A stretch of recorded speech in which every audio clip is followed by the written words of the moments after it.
In the main event of the Kasai feature show that they had on Flow Grappling over the weekend, Gordon Ryan was able to defeat Joao Gabriel Rocha in the main event, won by, I believe, 1 point for a submission attempt in overtime. So it was a pretty close match, but Rocha is a highly skilled competitor, a really tough guy. So obviously it's going to be tough for Ryan to get through him. But even though he was able to pick up the win there, in the short term, he got the win, but in the long term, doesn't look like that match was the best thing for him because he did suffer a pretty significant knee injury. So I'll go through the post that he put up, read through it from his own words, and then just kind of give my commentary on what I think about that. So he says, "Thanks for all the messages about my knee, guys. I just got my MRI results back. I badly strained my biceps femoris tendon and completely tore my LCL. Unfortunately, I won't be able to compete in combat jiu-jitsu this time around. Sorry, everyone. Sorry, Victor Davila, Eddie Bravo, and sorry to the fans and competitors. Gonna see what the best plan of attack is now for speedy recovery. I'll be back ASAP. My royal guards, don't worry." And the video that he shows here, and I'll just kind of like play it in the background if it actually wants to load up. But the video he's showing is just from a takedown that he got driven off the mat. But the injury itself came when he was on his left hip. He was trying to swing the left leg from inside out to go for, I believe he calls it like an Ashigurami, for like a saddle position. And while he was doing it, Hocha sprawled down on his leg, and so while his leg was sideways, it just kind of got pushed inwards and ended up. He said he popped his knee about 5 to 6 times. And in this post, he kind of details that. He was saying, midway through regulation, I badly injured my left knee on an attempted cross Ashi entrance. I went to elevate as he sprawled, and there was 5 or 6 pops in half a second or so. From then on, I had zero stability in my left knee, and playing certain positions were impossible. This is the first time I've badly been injured in competition, and I'm glad I was able to keep a poker face for the match at least. And then this is just a little video of that match.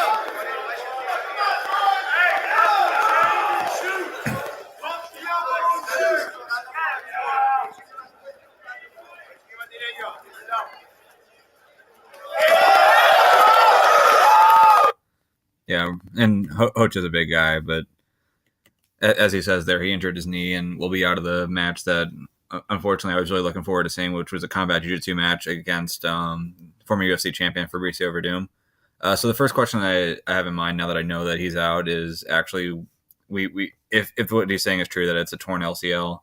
The biceps tendon thing, it sounds like that's a less significant injury. So what I did is I went to WebMD to look up an LCL injury and see what sort of rehab would be necessary, how long it would take.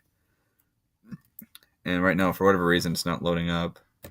But the answer was up to 3 months for one that requires surgery. And if he's saying it's a full tear, that might be the issue here. So he's saying if you tore your LCL all the way through, you may need surgery. He said he did tear it all the way through. And then if you want to play sports again, you have to go through that. Let me see if it'll load up. Diagnosis, treatment, surgery. Athletes who want to play sports again may opt for surgery. And he did say it was torn all the way through. When will it be better? Depending on how bad it was, it may heal within weeks, or maybe a matter of months. Since he said it was a more severe side, it looks like it'll probably be a few months before he's fully healed. So that's going to mean he's probably not going to be training a whole lot for the few months.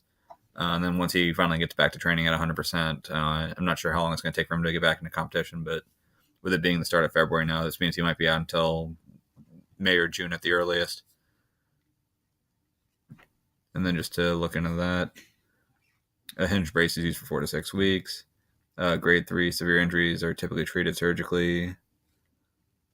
Patients may require bracing and physical therapy for up to 3 months.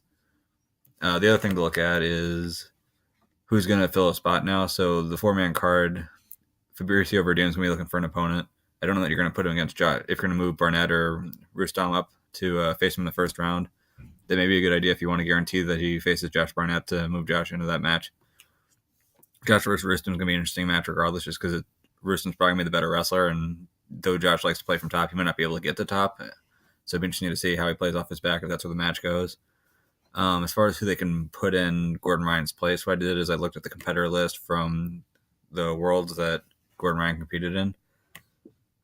So I'm looking at ultra heavyweight, which is seemingly the division they'd be looking at here. So obviously Gordon Ryan was the winner here. He was one of the 15 guys. Now it's worth noting for the Worlds at IBJJF, you actually do have to qualify for this. So it's not like any random person can sign up like you could for, say, a Chicago Open. So if you're on this list, you really do have enough of a resume, I'd say, to be worth bringing into the EBI. So some names to look at would be like Jared Dopp. I don't believe Jared Dopp's done an EBI yet, though he's done a lot of nogi with ADCC, and obviously this is Nogi Worlds.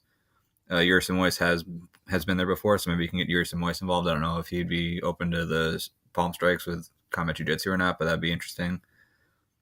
Let's see if there are any other names that really pop out here. Satoshi Ishii, guy who's done MMA, fought Rampage Jackson, has worked with EBI before, I believe. I know for sure he's been on Fight Pass for Sakuraba's quintet, so maybe you can get Satoshi Ishii on short notice.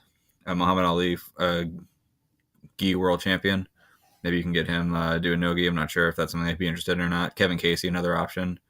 Kind of surprised that he was an ultra heavy there, but guy with an MMA background, so I'm sure he'd like combat jiu-jitsu. So I think all those guys are possibilities there. Even Tex Johnson might be one to look at. So hopefully they'll find a guy off of this list or someone else who's similarly skilled and similar credentials to face Fabricio Werdum in the first round. And even though they don't have Gordon Ryan and Werdum, I'm still interested in watching this. I still want to see how it turns out, and especially with Barnett and Rustam. I think that's going to be a really interesting match to watch regardless.